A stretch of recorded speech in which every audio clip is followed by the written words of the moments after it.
Fala pessoal, tudo bem? Eu sou o Wagner Gundim e no vídeo de hoje eu vou tratar com vocês sobre um tema que tem agitado bastante as redes sociais e o mundo jurídico. É possível destinar a verba bilionária do fundo eleitoral para o tratamento das questões relativas ao Covid-19? É essa a resposta que eu vou tentar oferecer para vocês no vídeo de hoje. Antes, não se esqueçam de se inscrever no canal, ativar as notificações, curtir o vídeo e compartilhar. Roda a vinheta, produção!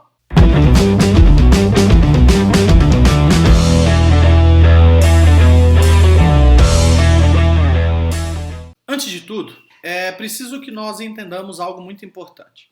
Os denominados fundos eleitorais, eles são financiamentos tanto da atuação e manutenção dos partidos políticos, como o financiamento do processo eleitoral democrático. Embora no Brasil o financiamento eleitoral seja considerado como misto, já que admite cumulativamente o financiamento privado, exclusivamente por pessoas físicas, e o financiamento público, o subsídio e toda a manutenção do sistema eleitoral brasileiro ele é de caráter preponderantemente público. Até 2017, esse financiamento era efetivado exclusivamente pelo chamado Fundo Eleitoral, que é o Fundo de Assistência aos Partidos Políticos, trazido tanto pela Lei dos Partidos Políticos como pela Lei das Eleições, a Lei 9.504 de 1997.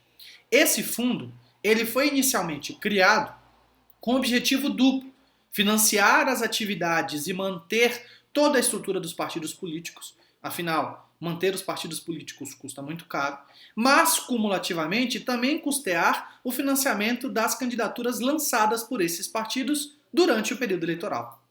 Em 2017, no entanto, a legislação eleitoral passou por algumas alterações, uma mini reforma eleitoral no ano de 2017, que criou um segundo fundo, esse chamado de Fundo Especial de Financiamento de Campanhas, FEFEC, ou de modo mais simples, um chamado Fundo Eleitoral. E esse fundo ele tem o objetivo de, no ano das eleições, liberar valores para os partidos políticos subsidiarem integralmente as candidaturas por eles abraçadas. Vejam, apenas no ano de 2020, o valor desse fundo eleitoral foi de aproximadamente 2 bilhões de reais. Diante desses valores astronômicos que são direcionados tanto para o fundo partidário quanto para o Fundo Especial de Financiamento de Campanha, e em contraposição, uma solapação cada vez maior do sistema social no Brasil, direitos sociais, direito à educação, direito à saúde, direito à segurança, sendo cada vez mais restringidos e reduzidos, fica o questionamento a respeito da legitimidade e da proporcionalidade da destinação de valor tão alto para o financiamento de campanhas eleitorais. E vejam, justamente por entender que o financiamento de valor tão alto nas campanhas eleitorais acaba violando os princípios da Constituição, é que um cidadão ajuizou uma ação popular perante a Justiça Federal do Distrito Federal, pedindo que fosse deferida a suspensão de repasse das verbas do Fundo Eleitoral e do Fundo Partidário nesse ano para todos os partidos políticos. A primeira observação que eu faço é a respeito do conceito de ação popular. Vejam, a nossa Constituição ela prevê o que nós chamamos de garantia ao remédio constitucional, que tem por objetivo efetivar alguns direitos fundamentais previstos no texto constitucional. Qualquer cidadão, e entende-se por qualquer cidadão, qualquer pessoa no país que tenha o título de eleitor ativo e regular, pode ingressar com uma ação popular perante o Poder Judiciário brasileiro, tentando anular um ato lesivo ao patrimônio público, ou um ato lesivo ao patrimônio histórico-cultural, ou um ato lesivo ao meio ambiente, ou um ato lesivo à moralidade administrativa. Então esse cidadão ingressou com uma ação porque entendeu que não era razoável e que violava os direitos sociais da Constituição se destinar esse valor vultoso ao financiamento das campanhas eleitorais. Ao receber a ação popular ajuizada, o magistrado responsável pelo caso compreendeu que, de fato, diante de um cenário de crise como aquele que nós estamos vivenciando no Brasil e no mundo, em função do Covid-19, não é razoável se ter um financiamento de 2 bilhões de reais para os partidos políticos. E, em razão disso, o juiz deferiu o que nós chamamos de tutela antecipada. Ou seja, a decisão que somente sairia ao final do processo, ela é antecipada para o início do processo, porque existe um risco de que, se ela for prolatada apenas ao final, ela pode trazer uma inocuidade ou uma ineficiência. Então o juiz antecipou a tutela e determinou que as verbas do fundo partidário ficassem suspensas e, consequentemente, esse valor fosse colocado à disposição do Ministério da Saúde para o tratamento do Covid-19 no Brasil. O grande questionamento que fica, no entanto, é: poderia o Poder Judiciário dar essa decisão e impor qual vai ser a destinação das verbas do fundo partidário e do fundo eleitoral? Não sei. Bom, na minha visão, essa decisão ela está tecnicamente equivocada. Primeira coisa que eu preciso deixar muito claro: é óbvio que eu sou a favor da redução dos valores astronômicos que são direcionados para o financiamento das campanhas eleitorais. É óbvio que eu sou a favor que a saúde, educação, lazer, segurança e todos os direitos sociais no Brasil sejam a prioridade de todo e qualquer governo. Mas uma coisa é o que nós queremos que seja efetivado no plano material. Outra coisa é o que nós precisamos defender a partir de um ponto de vista constitucional. Então, nesse sentido, nós precisamos entender duas coisas importantes. Primeiro, financiar eleições custa caro. Nós não podemos achar que dentro de um Estado democrático de direito, a realização de eleições periódicas para concretizar o processo eleitoral democrático seja algo barato. Essa tese, inclusive, é advogada pelos maiores cientistas políticos e teóricos do Estado do mundo, como, por exemplo, Robert Dahl, como, por exemplo, Adam Pizerowski, e aqui, em terras brasileiras, como vem advogando a professora Mônica Herrmann há muitos anos. Manter o processo eleitoral custa caro. Então, nós precisamos, sim, do financiamento eleitoral. Daí vem a grande questão. Será que o financiamento eleitoral público ou o financiamento eleitoral privado são as melhores opções, ou o sistema misto? Bom, essas discussões nós não vamos travar no vídeo de hoje. Bom, se vocês quiserem se aprofundar sobre os temas do financiamento público, financiamento privado, financiamento misto e qual o melhor modelo a ser adotado no Brasil e em outros países, estou deixando aqui na descrição do vídeo duas sugestões de leitura. Uma delas é do professor Bruno César Lorenzini, um grande amigo, professor e juiz federal aqui na Justiça Federal de São Paulo, que trata sobre financiamento eleitoral a partir de uma perspectiva comparada, e um outro livro também de um professor de direito que trata sobre financiamento eleitoral e campanhas eleitorais, e daí a importância do aprofundamento do tema. Nós não vamos discutir aqui qual é o melhor sistema, mas nós precisamos partir do pressuposto de que o financiamento eleitoral das campanhas ele é sim necessário. De todo modo, independentemente do sistema de financiamento adotado pelo país, o que nós precisamos saber é que no Brasil o sistema é preponderantemente público, embora ele seja misto. O que nós precisamos discutir é de que modo melhorar ou aprimorar o sistema já existente. Daí vem o segundo ponto. Por que a decisão prolatada pelo juiz de primeiro grau está, na minha opinião, equivocada?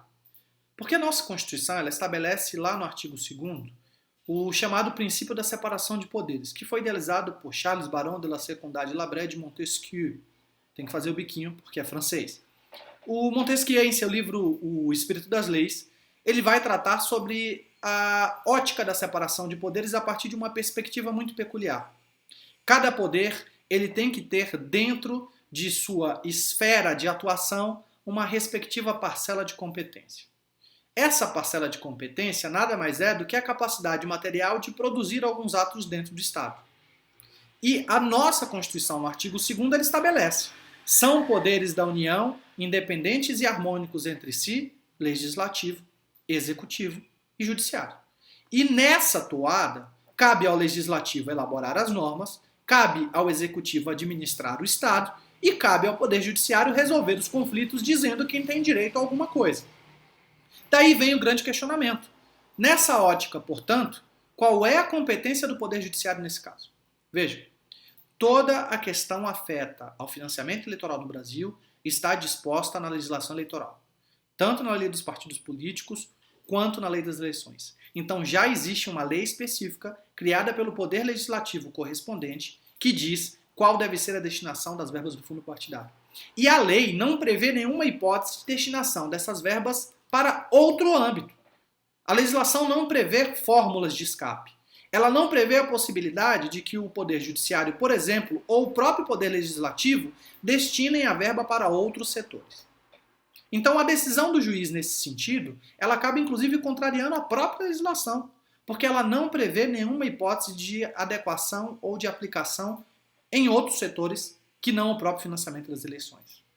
Então, sob essa perspectiva da separação de poderes, o judiciário, nesse caso em específico, ele acabou adentrando numa competência que é do Poder Legislativo, que é o poder de criação de normas, que é o poder de alteração de normas, e também numa competência que é do Poder Executivo, que é a questão da administração das políticas públicas dentro do Estado.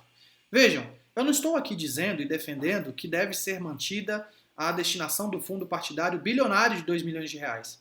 Até porque, tecnicamente, a decisão ela sequer fez uma distinção entre o fundo eleitoral e o fundo partidário, o que é extremamente importante.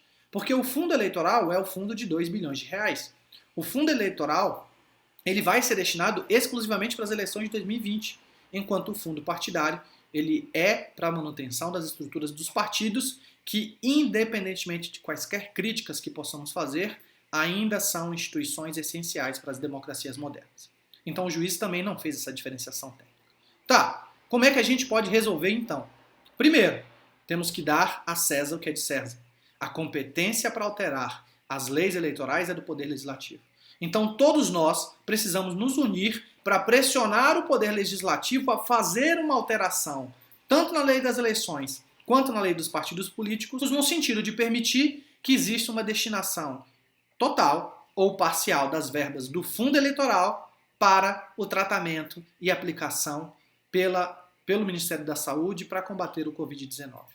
Essa é a solução técnica adequada.